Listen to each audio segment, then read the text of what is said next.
नमस्कार, स्वागत है आप सभी का। इस साल कोल इंडिया और बाकी कंपनियों ने देश में कोल उत्पादन का एक लैंडमार्क अचीव किया है। इस साल जो देश में उत्पादन है वो 1 बिलियन टन सालाना से ज्यादा पहुंच गया है और इसमें बड़ी भूमिका रही है कोल इंडिया और उसकी दूसरी सहायक कंपनियों की। और इस मसले पर बातचीत करने के लिए ये जो तमाम उपलब्धियां हैं कोल के क्षेत्र में और तमाम जो सवाल हो रहे हैं, इस पर बातचीत करने के लिए south Eastern coalfield private limited के CMD डॉक्टर प्रेम सागर मिश्रा जी इस वक्त हमारे साथ हैं। उनसे बातचीत करते हैं। स्वागत है सर आपका। नमस्कार सर, ये जो ऊर्जा की जरूरतें हैं, ऊर्जा के मामले में आत्मनिर्भरता है, उस दृष्टिकोण से 1 बिलियन टन उत्पादन और डिस्पैच के आंकड़े को आप किस तरह से देखते हैं? जो देश की ऊर्जा सुरक्षा और संरक्षण की बात को जब हम करते हैं तो उसमें जो 1 बिलियन टन का लगभग जो उत्पादन हुआ है उसमें पूरे देश का 5वां हिस्सा साउथ ईस्टर्न कोलफील्ड्स लिमिटेड ने किया है। अगर कोल इंडिया लिमिटेड का बात करें तो 1/4 हिस्सा ACCL का है।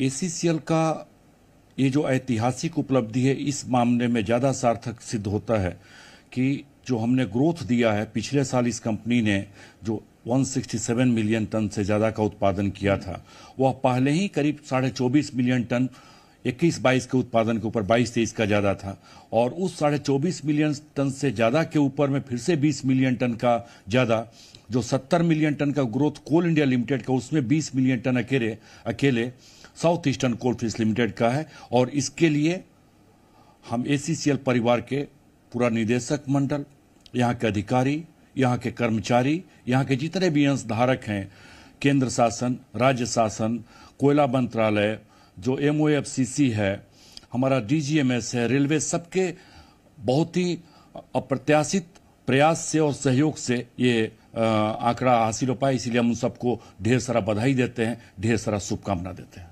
एक और चीज की जब कोयला उत्पादन की बात होती है तो बहुत सारी बहसें उसके साथ जुड़ी हुई है। दुनिया चेंज हो रही है तो रिन्यूएबल एनर्जी के ऊपर फोकस ज्यादा बढ़ रहा है, सस्टेनेबिलिटी की बात होती है, फिर उसके बाद इन्वायरमेंट को लेकर के चर्चा होती है। इन बहसों के बीच में जो कोल प्रोडक्शन है या कोयले पर डिपेंडेंसी है, उसकी प्रासंगिकता भारत के संदर्भ में कितनी महत्वपूर्ण है? देखिए, भारत में जो कोयले का इतिहास से लगभग 250 साल पुराना है। सन 1774 में हमारे देश में सबसे पहला कोयला खनन प्रारंभ हुआ था और इस 250 साल में आप जो भी विकास देख रहे हैं, आज अगर हम किसी बिजली के बल्ब के नीचे खड़े हैं, अगर हम किसी एयर कंडीशन जगह पे हैं, अगर हमारे पास कोई पंखा चल रहा है इसलिए कि हमारा कोई एक कर्मचारी इस तपती हुई धूप में भी किसी ओपन कास्ट माइन में काम कर रहा है, 1000 फीट जमीन के नीचे जाकर के काम करता है और जब ठिठुरती हुई ठंड रहती है उसमें भी काम करता है, तो कोयले के महत्व को तो हम कहीं भी नकार सकते ही नहीं हैं। विश्व की जितनी भी डेवलप्ड इकोनॉमीज हैं सब आज के तारीख में इसलिए हैं क्योंकि उन्होंने आज के लगभग 2300 साल पहले कोयले का उत्पादन और उसका प्रयोग प्रारंभ कर दिया था। आज के तारीख में जो भी अंतर्राष्ट्रीय स्तर पर चर्चा होता है कोयले का फेज आउट फेज डाउन पे, हम उस पर चर्चा यहाँ पे नहीं करना चाहेंगे, लेकिन हमारे देश का जो कमिटमेंट है कि 2070 तक हम इसको फेज डाउन करेंगे। अभी हमारे लिए कोयला आवश्यक है ताकि हम भी डेवलप्ड इकोनॉमीज के बराबर अपने देश की इकोनॉमी को कर सकें। जिस अंचल में हम हैं, छत्तीसगढ़, ये देश के बड़े उन स्टेट्स में शुमार है जहां पे कोयले का प्रोडक्शन होता है। तो ये जो कोयला प्रोडक्शन यहाँ पे शुरू हुआ, ये कहानी शायद पश्चिम बंगाल से इंडिया में शुरू हुई थी और वहां से मध्य प्रदेश आई थी। मध्य प्रदेश जब छत्तीसगढ़ का हिस्सा था, छत्तीसगढ़ उसका हिस्सा था। तो ये क्या कहानी है, किस तरह से यहाँ पे माइनिंग शुरू हुई, अगर उस पर कुछ रोशनी डाल सकें? एक्चुअली नारायणपुरी करके एक जगह है रानीगंज के पास में, वेस्ट बंगाल में, जहां पर कि सुमनेर और हिटली नाम के 2 व्यक्तियों ने 1774 में कोल माइनिंग चालू किया था। और वो जो कोयले के उद्भव और विकास की अपने देश की जो कहानी है, कहानी तो बहुत लंबी है, लेकिन लगभग समझिए कि 100 साल तक, 100 साल तक जो है ये कोयला उत्पादन सिर्फ पश्चिम बंगाल और उस टाइम के बिहार के कुछ भाग तक ही सीमित रहा।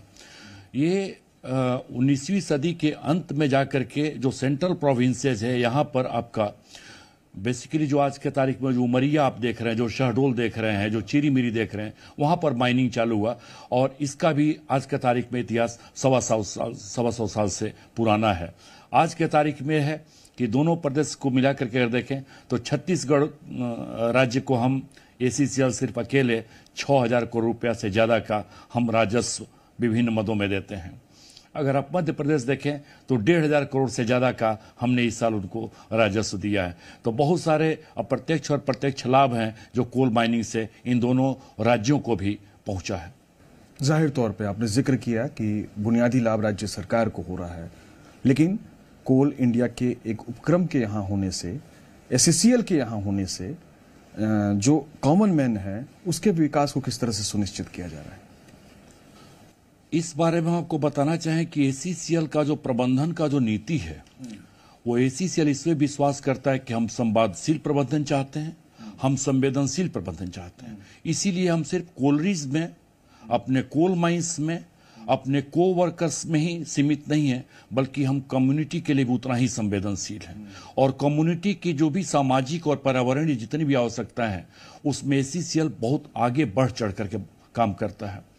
हमने तो आपको राजस्व का बात बताया जो कि एक मामले में इस राज्य के विकास के लिए ही है। उसके अलावा हम DMF में, NMET में बहुत सारा पैसा देते हैं। हम CSR के तहत यहाँ पे बहुत सारा काम करते हैं। इस साल का आंकड़ा देखें लगभग 51.5 करोड़ रुपया हम लोगों ने CSR में खर्चा किया है।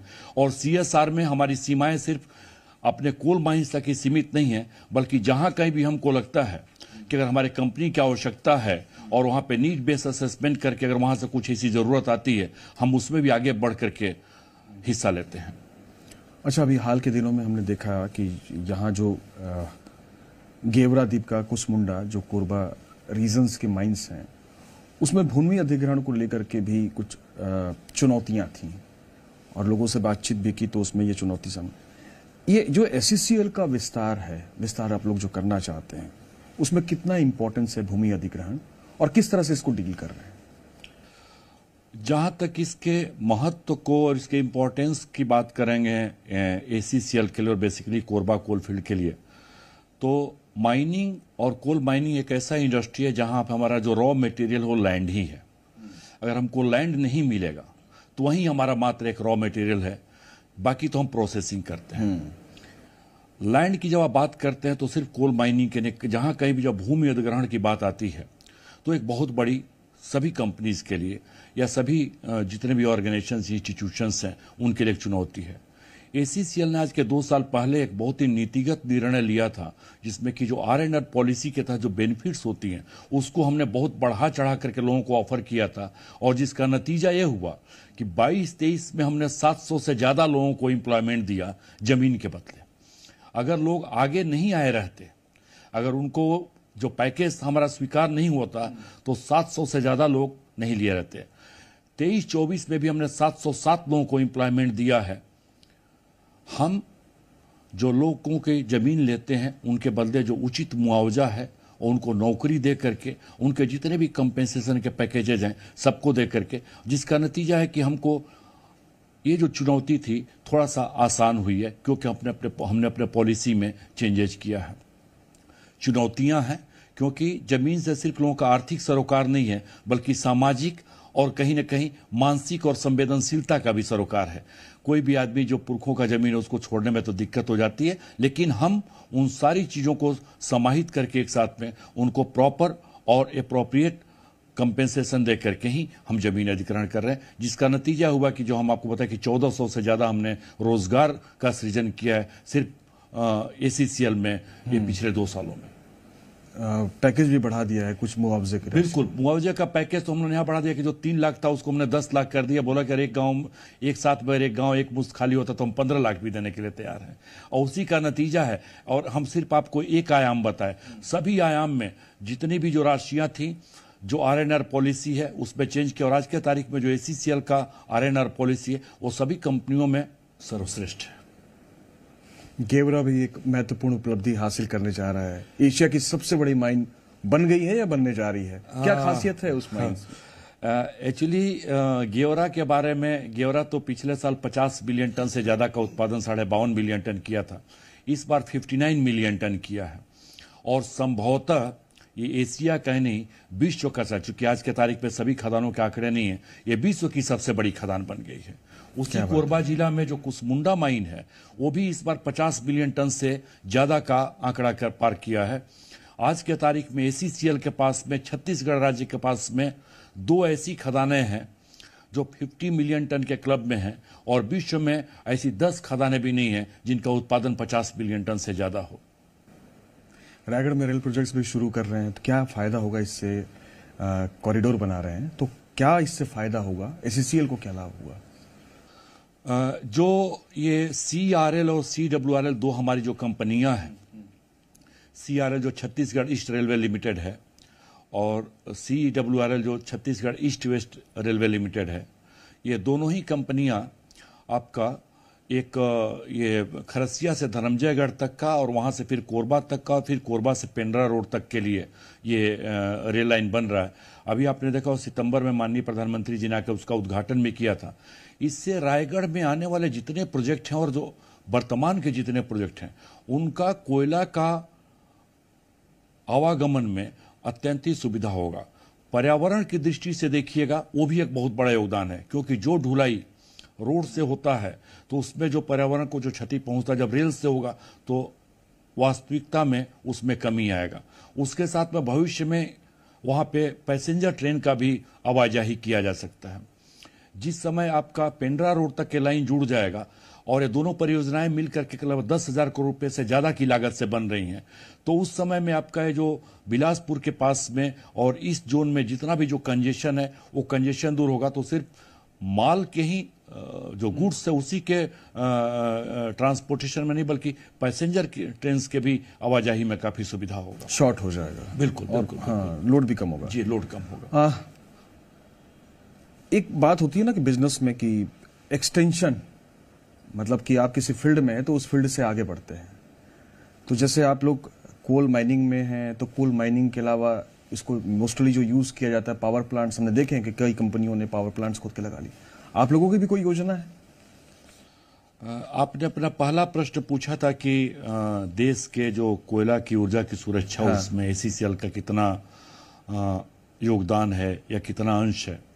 हमने आपको कुछ 1/5 या 1/4 का बारे में बताया था। 1/5, 1/4 कितना छोटा होता है, कितना बड़ा होता है, उसका आकलन तो आप कीजिएगा। ये हमारी कंपनी छोटी है कि बड़ी है, इसका आकलन तो आप कीजिएगा। लेकिन हम आपको बताना चाहते हैं कि हमारे सपने बहुत बड़े हैं। ACCL के सपने बहुत बड़े हैं और उसके पीछे कारण ये है कि ACCL के पास साधन है, संसाधन है और कार्य संस्कृति है। हमने रिन्यूएबल एनर्जी के क्षेत्र में बहुत आगे बढ़ चढ़ करके अभी 20 मेगावाट का हमारा एक सोलर प्रोजेक्ट भटगांव क्षेत्र में चालू हो गया है। 20 मेगावाट का एक और वहीं बगल में विश्रामपुर क्षेत्र में चालू होने वाला, हो सकता है कि 1 महीना के भीतर चालू हो जाए। 40 मेगावाट का एक और हमारा जोहिला क्षेत्र में आ रहा है। और आप नेट जीरो की बात सुने होंगे कि सब लोग एस्पायर कर रहे हैं कि हम नेट जीरो करें। ACCL ने आज के 2 साल पहले ऐलान किया था कि हम नेट जीरो की बात नहीं करेंगे, हम नेट पॉजिटिव की बात करेंगे, भूटान की तरह। बिल्कुल। और हमारा जिस तरीके से जरूरत तो है 632 मेगावाट अगर हम कर लेते हैं तो हम नेट जीरो हो जाते हैं, लेकिन हमने 700 मेगावाट का रिन्यूएबल से बिजली पैदा करने के लिए हमने एक प्रण लिया है, एक संकल्प लिया है और उसके प्रति हमारा प्रयास जारी है। सबसे बड़े इन्वेस्टर्स शायद आप ही लोग हैं इस सोलर वाले प्रोजेक्ट्स में। सोलर वाले प्रोजेक्ट में ये आंकड़ा तो हम आपको नहीं दे पाए कि हम ही हैं इस राज्य के लिए सबसे बड़े लोगों में से एक है। जी जी, लेकिन जो कोल इंडिया अगर सामूहिक रूप से देखा जाए तो कोयला क्षेत्र जो है एक बड़े इन्वेस्टर्स में आएगा इसमें। इसके अलावा भी हमने बहुत सारा काम जो ये आप जो सस्टेनेबिलिटी की जब बात करते हैं, जब रिन्यूएबल्स की बात करते हैं, हम लोग एक मध्य प्रदेश गवर्नमेंट के साथ में हम लोगों ने एक MOU साइन करके एक JV क्रिएट किया है, जिसके तहत में 1x660 मेगावाट का एक पावर प्लांट भी हम लोग बनाने जा रहे हैं, जो आपका चचई है वहाँ पे। तो इसके अलावा भी बहुत सारे फील्ड्स हैं जिसमें जैसे ग्रीन अमोनिया में हम लोग घुसने वाले हैं। SNG के लिए भी हम लोग का प्रयास है कि कोल टू केमिकल्स में हम लोग कितना कर सकें। और हो सकता है कल के दिन देखेंगे कि जो हमारे सपने हैं जब सफलीभूत होंगे तो बहुत सारे और से ऐसे आयाम होंगे, बहुत सारे ऐसे क्षेत्र होंगे और बहुत सारी ऐसी दिशाएं होंगी जिसमें ACCL अग्रसर होकर के काम करेगा। ये जो हम लोग आजकल ज़्यादातर देख रहे हैं कि ओपन कास्ट माइनिंग हो रही है ज़्यादातर, बहुत ज़्यादा चर्चा इस बात को लेकर के होती है कि उसके साथ बहुत सारे चैलेंजेस होते हैं। जैसे 2-4 चैलेंजेस के डिस्कशंस हम लोगों ने किए, चाहे वो एनवायरनमेंट को लेकर के वो चैलेंज हो, या फिर सस्टेनेबिलिटी को लेकर के चैलेंज हो, या फिर लैंड एक्विजिशन को लेकर के हो। अंडरग्राउंड माइनिंग जो लगातार होता आया है, उसका फ्यूचर क्या देखते हैं? एसीसीएल के परिप्रेक्ष्य अगर बात की तो एसीसीएल कोल इंडिया की सबसे बड़ी कंपनी है जो अंडरग्राउंड कोल प्रोडक्शन करती है। इस साल भी हमने 12 मिलियन टन का उत्पादन किया है सिर्फ अंडरग्राउंड माइन से। अंडरग्राउंड माइन के परिप्रेक्ष्य में आज के तारीख में जो टेक्नोलॉजी है कंटिन्यूअस माइनर का है, और हमने लगभग 61 कंटिन्यूअस माइनर लगाने का एक प्लान रखा है।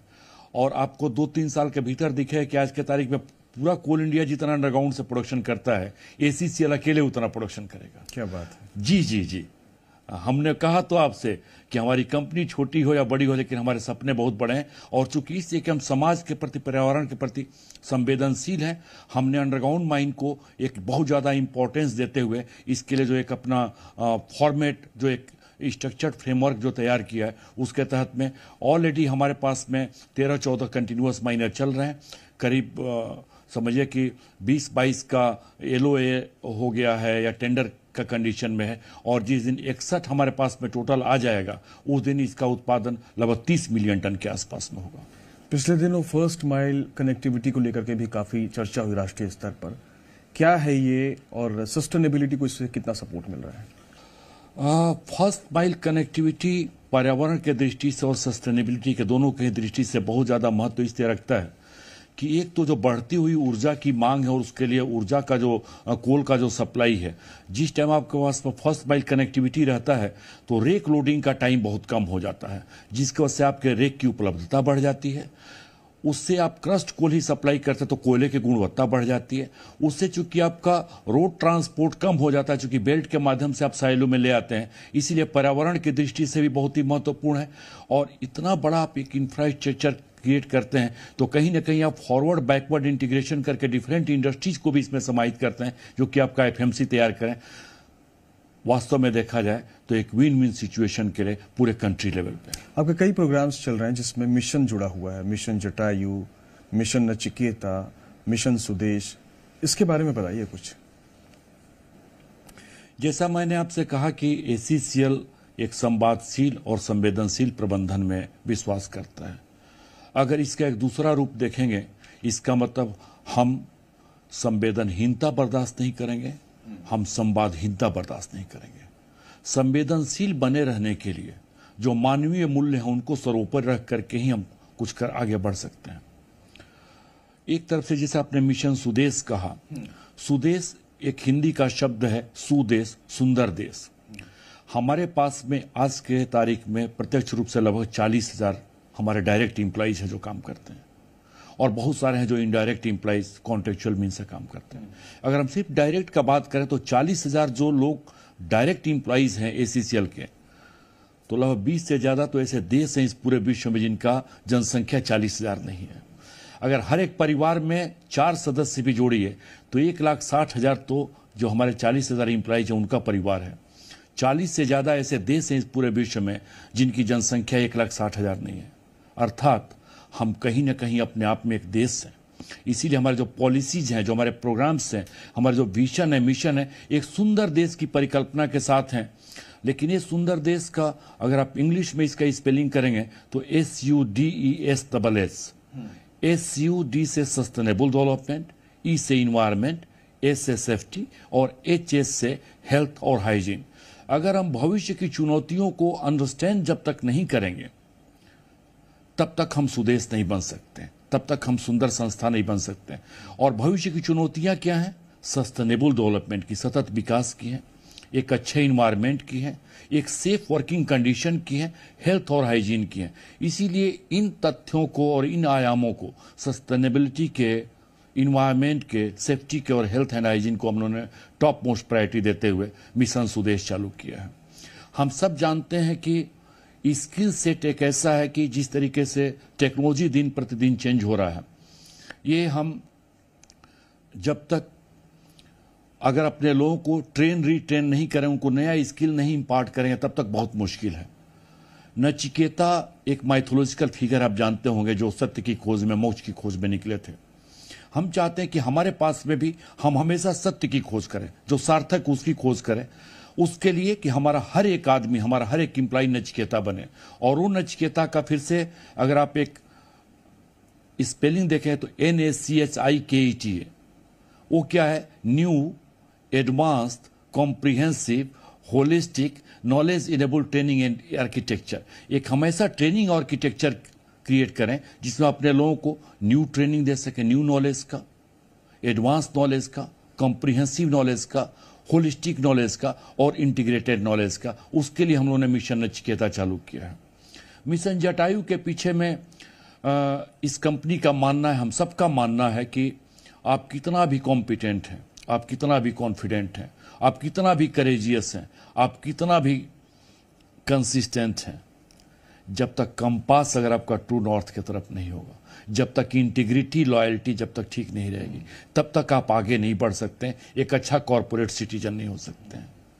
जटायु एक ऐसे कैरेक्टर हैं कि जिनके अंदर न बहुत ज़्यादा बल था, न बुद्धि था, न विद्या था, लेकिन फिर भी वो सत्य के लिए कि नहीं कहीं कुछ अपराध हो रहा था, उन्होंने उसको मना किया कि नहीं तुम नहीं कर सकते हो ऐसा, और उनकी मृत्यु भगवान के गोद में हुई। वहीं पे एक दूसरा युग देखिएगा भीष्म का, कि उनके पास बल था, बुद्धि था, विद्या था, लेकिन जब कहीं अपराध हो रहा था उसको रोके नहीं। वो जटायु नहीं बन पाए, बाण की सैया पर हुआ। उस कॉन्सेप्ट को लेकर हमने मिशन जटायु चालू किया कि हमारा हर एक 40,000 आदमी जटायु के रूप में काम करेगा। हर एक आदमी की कहीं अगर कुछ गलत हो रहा है तो उसको बोले कि ना आप नहीं कर सकते हो ऐसा, और जिस दिन ऐसा माहौल होगा तभी हम एक गुड कॉर्पोरेट सिटीजन हो पाएंगे। इसको लेकर के हमने मिशन जटायु चालू किया। इसी तरीके से हमारे जितने भी मिशंस हैं, सबके पीछे में एक वही बात आ जाती है कि हम संवादशील प्रबंधन, संवेदनशील प्रबंधन में विश्वास करते हैं। ये डायरेक्शन इन जटायु का आपने कहा सही था, डॉक्टर, और भीष्म पितामह का डायरेक्शन शायद सही नहीं था, जिसकी वजह से एक की मृत्यु भगवान में की गोद में हुई और दूसरे की। डायरेक्शंस अगर हम बात करें SCCL के, तो डायरेक्शंस आने वाले योजनाओं को लेकर के भी होते हैं। तो किस तरह के डायरेक्शंस आप लोगों ने डिजाइन कर रखे हैं? क्या जो एक्सपेंशन, जिन सपनों की बात आप कर रहे हैं कि सपने बहुत बड़े बड़े हैं, तो उन सपनों में क्या क्या प्रोग्राम्स हैं, क्या योजनाएं हैं, क्या लक्ष्य हैं, और विस्तार को लेकर के क्या स्ट्रैटेजी है? देखिए, आपने बोला कि क्या आपके पास में जो लक्ष्य है, लक्ष्य को पूरा करने के लिए एक अच्छा टीम होना चाहिए। सिर्फ टेक्नोलॉजी से काम नहीं हो, टेक्नोलॉजी को पूरा करने के लिए अच्छा टीम हो और उसमें ट्रस्ट हो, तभी हम ट्रांसफॉर्मेशन कर सकते हैं। ACCL इस मामले में बहुत ब्लेस्ड है कि ACCL के पास में एक बहुत ही कॉम्पिटेंट बोर्ड ऑफ डायरेक्टर्स है। जो हमारे पास बोर्ड ऑफ डायरेक्टर्स है, उनके अंदर जब आप ऊर्जा देखिएगा, उनका उत्साह देखिएगा, उनका उमंग देखिएगा, हमारे सारे डायरेक्टर्स के भीतर में आपको, कि जो दिन रात एक करके, जिनके लिए समय कितना बजा जो घड़ी देख करके काम नहीं करते, वो लक्ष्य देख करके काम करते हैं। और उनके डायरेक्शन में जब डायरेक्शन की बात आती है, तो उनका डायरेक्शन अगर प्रॉपर नहीं रहता तो 22-23 में 24.5 मिलियन टन का ग्रोथ देने के बाद फिर से 23-24 में 20 मिलियन का ग्रोथ देना, ये ऐतिहासिक उपलब्धि नहीं हो पाती। हमारे जो ऑफिसर्स हैं, हमारे जो वर्कर्स हैं, अगर इन सब के अंदर में कॉम्पिटेंसी सेट नहीं रहता और स्किल सेट नहीं रहता, तो पहले चीज तो हमारे पास में एक बड़ी अच्छी, बड़ी मजबूत टीम है जो डायरेक्शन देने के लिए भी तैयार है, उस डायरेक्शन को पालन करने के लिए भी तैयार है। हम अक्सर कहा करते हैं कि ACCL के पास साधन भी है, संसाधन भी है और कार्य संस्कृति भी है, इसीलिए इसका भविष्य हमेशा ही अच्छा रहेगा। रही बात कि भविष्य की हमारी योजनाएं क्या हैं, तो सबसे पहले तो हमारा जो मिशन है कि हमें जो प्लांट क्वांटिटी ऑफ कोल को जो प्रोड्यूस करना, तो इसी साल का जैसे अब आज से जो वर्ष 2024-25 जो चालू हो रहा है, हमारा उत्पादन का लक्ष्य है 206 मिलियन टन, डिस्पैच का भी यही है, और 336 मिलियन क्यूबिक मीटर OB का है। हम फिर से ग्रोथ देंगे और फिर से अपने लक्ष्यों को प्राप्त करेंगे, फिर एक नया इतिहास रचेंगे, फिर एक नई बुलंदी पे होंगे और उत्कृष्टतम के सफर पर, शिखर पे होंगे। क्या बात है। अच्छा, आपके बारे में भी बड़ी चर्चा है, जिस तरह से एनर्जी आप बातचीत में शो कर रहे हैं, तो जाहिर तौर पे काम में आपकी एनर्जी का अंदाजा लगाया जा सकता है। और आप कोल इंडिया के हिस्ट्री में यंगेस्ट मैनेजर रहे हैं, इससे पहले ECL में आप चेयरमैन रहे हैं। तो क्या आपकी लाइफ का फलसफा है, क्या ऐसी बात रही है जो आपको लगातार प्रेरित करती रही है? नितेश जी, इसमें जो सबसे बड़ी चीज है कि हमारा मानना है कि हार्ड वर्क का कोई सब्स्टिट्यूट नहीं है। लोग इंटेलिजेंसिया की बात करते हैं, टैलेंट की बात करते हैं, होगा, हम उसको मना भी नहीं करते, लेकिन प्रारब्ध में आपको क्या मिला इससे ज्यादा महत्वपूर्ण है कि आप पराक्रम कितना करते हैं। और हमारा इसमें मानना है कि कड़ा मेहनत ही आपको पराक्रमी बनाता है। जब आप फोकस्ड वे में, डिटर्मिन्ड वे में, डेडिकेटेड वे में जब आप काम करते हैं, जो भी आपका लक्ष्य है उसको प्राप्त करने के लिए, हमारा शुरू से मानना है कि जो भी हमें लक्ष्य दिया गया है उसको हमें पूरा करना है। और एक कविता हम हमेशा लोगों से जब लक्ष्य प्राप्ति की है तो कहते हैं कि धनुष से छूटता है बाण कब पथ में ठहरता, देखते ही देखते वह लक्ष्य को भेदता, लक्ष्य प्रेरित बाण हो तुम ठहरने का काम कैसा, लक्ष्य तक पहुंचे बिना पथ में पथिक विश्राम कैसा, लक्ष्य तक पहुंचे बिना पथ में पथिक विश्राम कैसा। हमारा एक लक्ष्य पूरा होता है और तुरंत दूसरा लक्ष्य चालू होता है, उसके बीच का जो समय है वही अवकाश है, वही विश्राम है, बाकी अनवरत प्रयास करना, यही हमको लगता है कि मूल मंत्र है जो कि आपको अपने लक्ष्य तक पहुंचा सकता है। क्या बात है। एक चीज की जब आप जैसे लोगों से बातचीत होती है तो बहुत सारे युवा हैं जो आपके सफर, आपके अचीवमेंट को देख करके इंस्पायर्ड होते हैं, तो ऐसे युवाओं के लिए, ऐसे नौजवानों के लिए आपका कोई टिप्स, आपका कोई संदेश? देखिए क्या है कि एक तो जो मैं जिसमें मेरा स्ट्रांग कन्विक्शन है या फर्म बिलीफ है कि हार्ड वर्क, एक तो हार्ड वर्क जो भी आपको दिया गया है काम, आप चाहे लॉ पढ़ रहे हैं, इंजीनियरिंग पढ़ रहे हैं, मैनेजमेंट पढ़ रहे हैं, मेडिकल साइंसेज पढ़ रहे हैं, आर्ट्स पढ़ रहे हैं, लिबरल स्टडीज पढ़ रहे हैं, जो युवा वर्ग है जो पढ़ रहे हैं या जो काम कर रहे हैं, जो भी आपको लक्ष्य दिया गया है, कोई हो सकता कोई एंटरप्रेन्योर हो, कोई सोशल सर्विस में कर रहा हो, जहां कहीं भी है, जो भी आपके सामने जो लक्ष्य है उसको अनवरत प्रयास करते रहना और तब तक नहीं हारना जब तक मन नहीं हारे। आज जब तक मन नहीं हारेगा तब तक तो आप हार ही नहीं सकते हो, तो हमेशा उसके लिए प्रयास करना, एक तो हमारा ये मानना है। दूसरा हमारा ये मानना है कि जो भी काम आप करते हैं उसके पीछे में एक पैशन होना चाहिए, एक शिद्दत होनी चाहिए, कहीं इश्क होना चाहिए। जब तक आप अपने काम से मोहब्बत नहीं करेंगे, जब तक आप उससे प्यार नहीं करेंगे, तब तक नहीं कर सकते। अगर भारत और श्रीलंका के बीच में सेतु बना, इससे कि राम सीता जी से प्यार करते थे, उनके पास पहुंचना था, पहुंचने की जो उनकी ललक थी, तो इश्क होना तो जरूरी है। आपने दशरथ माझी पिक्चर देखा है, अगर उसमें नवाजुद्दीन सिद्दीकी ने वो पहाड़ पे अगर रास्ता बनाया है इससे कि अपनी पत्नी से प्यार करते थे, तो जो भी आप काम करते हो उस काम के साथ एक बार इश्क कर लीजिए, एक बार मोहब्बत कर लीजिए। तो हम तो युवा वर्ग से कहें कि जो भी आप काम करते हैं उसको पैशन से कीजिए, शिद्दत से कीजिए, मोहब्बत से कीजिए, इश्क से कीजिए। जिस दिन आपको अपने काम के साथ में, अपने लक्ष्य के साथ में इश्क हो जाएगा, आपको कोई रोक ही नहीं सकता है। एक और चीज हमें लगता है कि अगर आप कुछ पा लेते हैं तो उस पर कंप्लासेंट नहीं होना है, आपको रुकना नहीं है, वो क्यूरियोसिटी हमेशा होना है। स्टेटस को चैलेंज की, आज हम पाए हैं, इससे और बेहतर हम क्या कर सकते हैं। जैसे बच्चे के अंदर में होता है क्यूरियोसिटी, जो जिज्ञासा कि मूर्ति किस रंग का है, ये किसका मूर्ति है, हम बाद में पूछना, हमें जानना ही नहीं चाहते कि छत्तीसगढ़ महतारी का है, किसी और का है, हम प्रश्न ही नहीं पूछते। एक बार पूछ के उसको स्टेटस को चैलेंज करके पता तो कर लें। तो हमेशा एक सच को जानने का, जो वास्तविकता उसको जानने का, उसके लिए क्यूरियोसिटी का एलिमेंट लाना, ये बहुत जरूरी है। और overall it's only the hard work which pays. बहुत बहुत शुक्रिया सर, हमसे बातचीत करने के लिए। बहुत शानदार मुलाकात रही। Thank you so much. तो ये है doctor Prem Sagar Mishra, chairman South Eastern Coalfield, जिन्होंने तमाम बातें कही और जो बहुत महत्वपूर्ण बात कही कि अपने काम से मोहब्बत होनी चाहिए।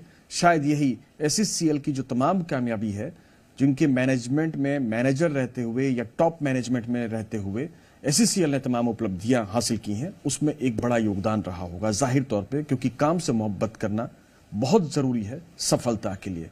तो फिलहाल इस मुलाकात में इतना ही।